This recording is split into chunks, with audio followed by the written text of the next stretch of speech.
अनधिकृत फेरीवाल्यांवरील कारवाई दरम्यान अधिकाऱ्यांवर झालेल्या हल्ल्यानंतर मुंबई पालिका आयुक्त भूषण गगराणी यांनी घटनास्थळी भेट दिली। सर्व अनधिकृत फेरीवाल्यांवर तत्काळ कठोर कारवाईचे आदेश देण्यात आले। ठाणे शहरात वाढत्या उष्णतेच्या पार्श्वभूमीवर महापालिकेने उष्णता प्रतिबंधक उपाययोजना सुरू केल्या आहेत। सिग्नलवर हिरवी जाळी आणि शहरात पाणपोई उभारण्याचा निर्णय घेण्यात आलाय।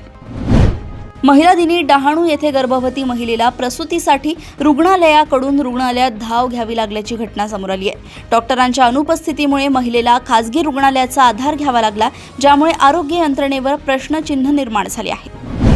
रत्नागिरी जिल्ह्यात अवैध खैर लाकूड वाहतूक करणाऱ्या तिघांवर स्थानिक गुन्हे अन्वेषण शाखेच्या पोलिसांनी गुन्हा दाखल केलाय।